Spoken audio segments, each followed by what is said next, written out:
Hey everybody, it's Miss B here. I'm going to read chapters 11 and 12 today of Charlotte's Web.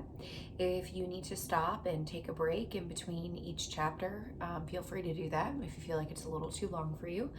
Let's talk about what happened in the last chapter. So in chapter 9, that's when Wilbur thought that he was going to be smart and try to be like Charlotte and be able to spin a web, and he found that he couldn't do that. And then in chapter 10, something stinky happened. Charlotte and her brother, or not Charlotte, Fern and her brother Avery were playing in the barn, and Avery fell, and he fell into Wilbur's pig pen, and he smashed the smelly goose egg that Templeton had taken. So they had to air the barn out.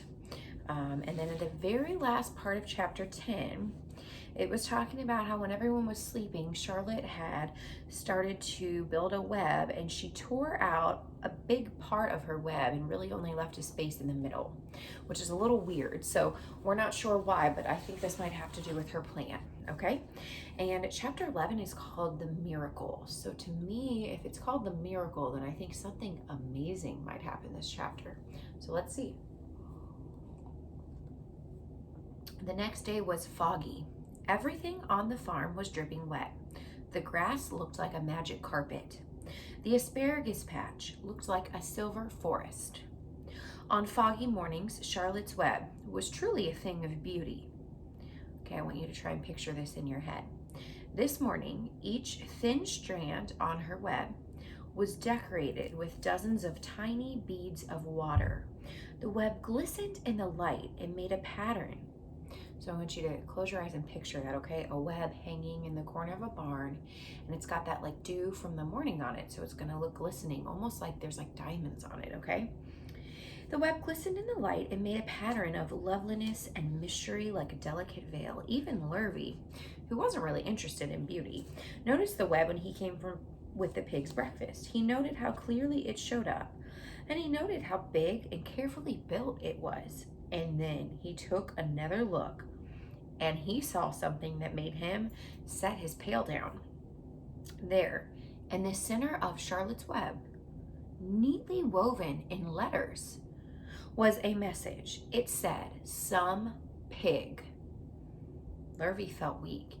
He brushed his hand across his eyes, and he stared harder at Charlotte's Web. That's what it looked like. Some pig. "I'm seeing things," he whispered. He dropped to his knees and uttered a short prayer, and then, forgetting all about Wilbur's breakfast, he walked back to the house and he yelled for Mr. Zuckerman. I think you better come down to that pig pen," he said. "Well, what's the trouble?" asked Zuckerman. "Anything wrong with the pig?" Not exactly," said Lurvy. "Come and see for yourself." Okay, I want you to predict right now, how do you think Mr. Zuckerman is going to react to this some pig web? So the two men walked silently down to Wilbur's yard. Lurvy pointed to the spider's web. "Do you see what I see?" he said. Zuckerman stared at the writing on the web, and then he murmured the words, "Some pig." Then he looked at Lurvy, and they both just began to tremble. Charlotte, sleepy after her night's exertions, smiled as she watched them. Wilbur came and stood directly under the web.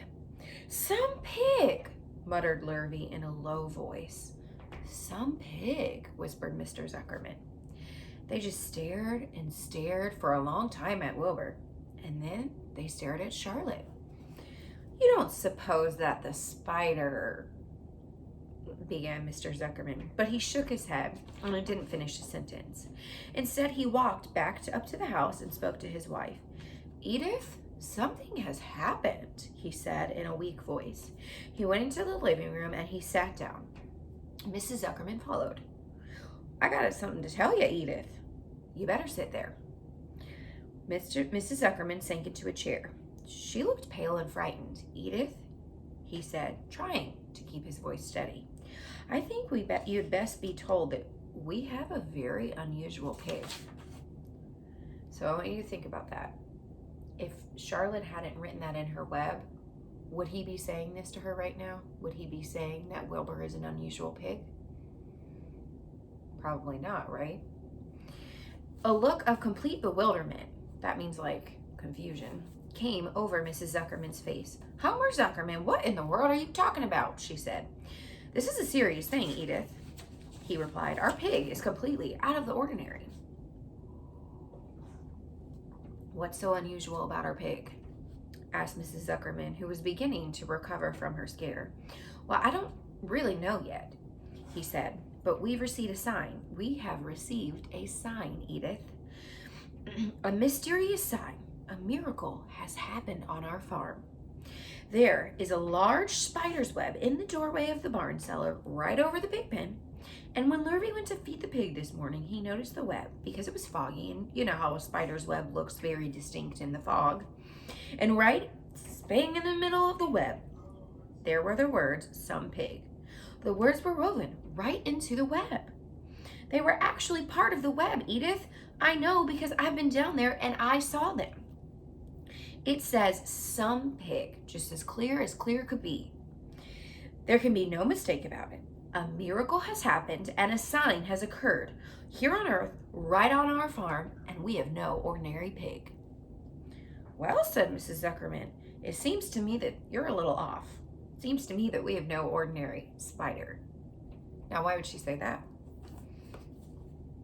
Give you a second to think about it.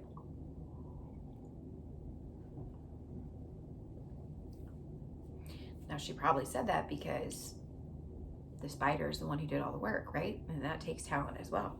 Oh no, said Zuckerman. It's the pig that's unusual. It says so, right there in the middle of the web. Well, maybe so, said Mrs. Zuckerman. Just the same, I intend to have a look at this spider. It's just a common gray spider, said Zuckerman. So they got up and together they walked down to Wilbur's yard.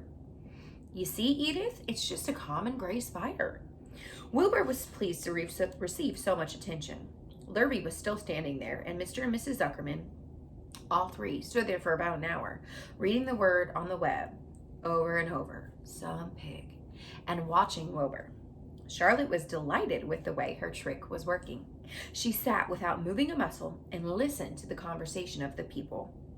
When a small fly blundered into the web just beyond the word pig, Charlotte dropped down quickly, rolled the fly up, and carried it out of the way. After a while, the fog lifted, the web dried off, and the words didn't show up as plainly. The Zuckermans and Lurvy walked back to the house. And just before they left the pig pen, Mr. Zuckerman took one last look at Wilbur. You know, he said, I thought all along that the pig of ours was an extra good one. He's a solid pig. That pig is as solid as they come. You notice how solid he is around the shoulders, Lurvy? Okay, so again, do you think Mr. Zuckerman would be talking about how great Wilbur was if this hadn't happened? I want you to think about that, okay? Now, maybe he would have thought those things, or maybe he didn't really think them at all, but now he's thinking them because of the words that Charlotte wrote. Sure I do, said Lurvy. I've always noticed that pig. He's quite a pig. He's long and he's smooth, said Zuckerman. That's right, agreed Lurvy. He's as smooth as they come. I mean, he is some pig. When Mr. Zuckerman got back to the house, he took off his work clothes and he put on his best suit. Then he got into his car and he drove to his minister's house. He stayed for an hour and he explained to the minister that a miracle had happened on his farm. So far, said Zuckerman, only 4 people on earth know about this miracle. Myself, my wife, my hired man Lurvy, and now you. Oh, well, don't tell anyone else, said the minister. We don't know what it means yet, and perhaps if I give thought to it, I can explain it in my sermon next Sunday. There can be no doubt that you have the most unusual pig. I intend to speak about it in my sermon and point out the fact that this community has been visited with a wondrous animal. By the way, does the pig have a name? Why, yes, said Zuckerman. My little niece calls him Wilbur. She's a rather weird child, full of notions. She raised the pig on a bottle and we bought him from her when he was 1 month old. He shook hands with the minister and left. Secrets are hard to keep. Long before Sunday came, the news spread all over the county. Everybody knew that a sign had appeared in front of the spider's web on the Zuckerman place. Everybody knew that the Zuckermans had a wondrous pig. And people came from miles around to look at Wilbur and read the words on Charlotte's web. The Zuckerman's driveway was full of cars and trucks from morning till night. Here's a picture of them. all the cars and people taking a look at the Some Pig web. Fords, Chevrolets, Buick Roadmasters, GMC pickups, Plymouths, Packards, DeSotos, Oldsmobiles with rocket engines, Jeep wagons, Pontiacs. They all were there. The news of the wonderful pig spread clear up into the hills, and farmers came rattling down in buggies and buckboards to stand hour after hour and stare at Wilbur's pen, admiring the miraculous animal. All said they had never seen such a pig before in their lives. So do you guys think Charlotte's trick is working? When Fern told her mom that Avery had tried to hit the Zuckerman spider with a stick, Mrs. Arable was so shocked that she sent Avery to bed without any supper as punishment. In the days that followed, Mr. Zuckerman was so busy entertaining visitors that he neglected his farm work. He wore his good clothes all the time now, got right into them when he got up in the morning, and Mrs. Zuckerman prepared special meals for Wilbur. Lurvy shaved and got a haircut, and his principal farm duty was just to feed the pig while the people looked on. Mr. Zuckerman ordered Lurvy to increase Wilbur's feedings from 3 meals to 4 meals a day. The Zuckermans were so busy with visitors that they forgot about other things on the farm. The blackberries got ripe, and Mrs. Zuckerman failed to put up any blackberry jam. The corn needed hoeing, and Lurvy didn't find time to hoe it. And on Sunday, the church was full. The minister explained the miracle. He said that the words on the spider's web proved that human beings must always be on the watch for the coming of wonders. All in all, Zuckerman's pig pen was the center of attraction. I'm going to stop here.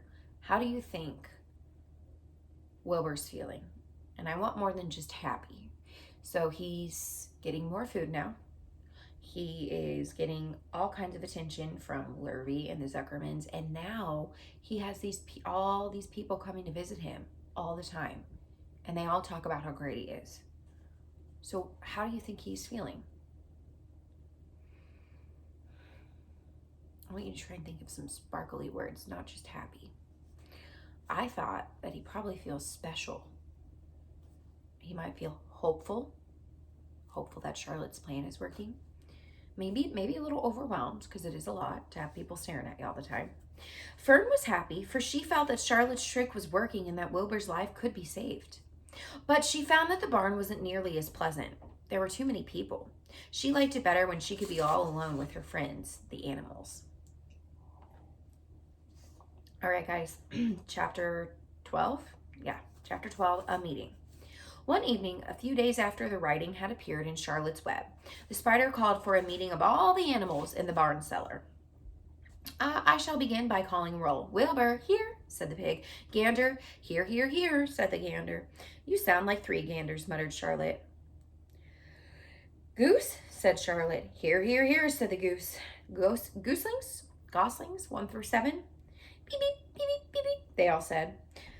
This is getting to be quite the meeting, said Charlotte. Anybody would think that we had 3 ganders, 3 goose, and 21 goslings. Sheep, hee-haw, answered the sheep altogether. Lambs, hee-haw, answered the lambs altogether. Templeton, nothing. Templeton, still no answer. Well, we're all here except that rat, said Charlotte. I guess we'll proceed without him. Now, all of you must have noticed what's been going on around here the last few days. The message that I wrote in my web, praising Wilbur, has been received. The Zuckermans have fallen for it, and so has everybody else. Zuckerman thinks Wilbur is an unusual pig, and therefore he won't want to kill him and eat him. I dare say that my trick will work, and Wilbur's life can be saved. I want you to make a prediction. Do you think the trick will work? Do you think Wilbur will be saved? And my next question is, what's up Charlotte's sleeve next? What's she going to do now? She can't just stop here, right? What do you think?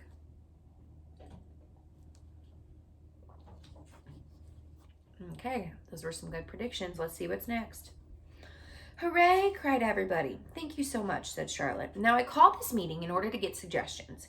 I need new ideas for my web. People are getting sick of reading the word some pig, so if anyone can think of another message or remark, I'll be glad to weave that into my web. Oh, okay, so we know what she's going to do next. Any suggestions for a new slogan? How about Pig Supreme, said one of the lambs. No good, said Charlotte. Sounds like a rich dessert. How about terrific, terrific, terrific, said the goose. There is everyone with their meeting. Cut that down to one terrific and it will do very nicely, said Charlotte. I think terrific might impress Zuckerman. But Charlotte, said Wilbur, I'm not terrific. That doesn't make a particle of difference, replied Charlotte. Not a particle. People believe almost anything that they see in print. Does anybody here know how to spell terrific? I think, said the gander. It's T-E-R-R-I-I-F-F-I-C-C-C. Wait, what? What kind of acrobat do you think I am, said Charlotte. I'd have to do St. Vitus's dance to weave a word like that into my web. Sorry, said the gander. Then the oldest sheep spoke up. I agree that there should be something new written in the web if Wilbur's life is to be saved. And if Charlotte needs help in finding words, then I think that she can get it from our friend Templeton. The rat visits the dump regularly, which means he has access to old magazines. He can tear out bits of advertisements and bring them up here to the barn cellar so that Charlotte can have something to copy. Ooh, good idea, said Charlotte. But I'm not sure Templeton will be willing to help. You know how he is, always looking out for himself, never thinking of another fellow. I bet I can get him to help, said the old sheep. I'll appeal to his baser instincts, of which he has plenty. Here he comes now. Everybody keep quiet while I put the matter up to him. The rat entered the barn like he always did, creeping along close to the wall. What's up? He asked, seeing everybody assembled. Well, we're holding a director's meeting, replied the old sheep. Well, break it up, said Templeton. Meetings bore me. And the rat began to climb a rope that hung against the wall. Look, said the old sheep. Next time you go to the dump, Templeton, bring back a clipping from a magazine. Charlotte needs new ideas so that she can write messages in her web and save Wilbur's life. Do you guys think Templeton's going to help? Let him die, said the rat. I should worry. You'll worry all right when next winter comes, said the sheep. You'll worry on 0-degree mornings when January comes and Wilbur is dead and nobody comes down here with a nice pail of warm slops to pour into the trough. Wilbur's leftover food is your source of supply, Templeton, and you know that. That's how you get food. Wilbur's food is your food. Therefore, Wilbur's destiny and your destiny are closely linked. If Wilbur is killed and his trough stands empty day after day, you'll grow so thin that we can look right through your stomach and see objects on the other side. Templeton's whiskers quivered. Oh, maybe you're right, he said gruffly. I'm making a trip to the dump tomorrow afternoon. I'll bring back a clipping if I can find one. Thank you, said Charlotte. The meeting is now adjourned. I have a busy evening ahead of me. I've got to tear my web apart and write terrific. Wilbur blushed, but I'm not terrific, Charlotte. I'm just about average for a pig. Well, you're terrific as far as I'm concerned, said Charlotte sweetly. And that's what counts. You are my best friend, and I think you're sensational. Now stop arguing and go get some sleep. All right. So that's it for now. I will say that those were some of the most important chapters in the whole book, because now everybody's mindset, all the people, their mindset has changed about Wilbur. So how did it change? What do they think about him now? I want you to answer that real quick. Okay, I hope that you guys enjoyed those exciting chapters of Charlotte's Web, and I'll see you next time. Bye.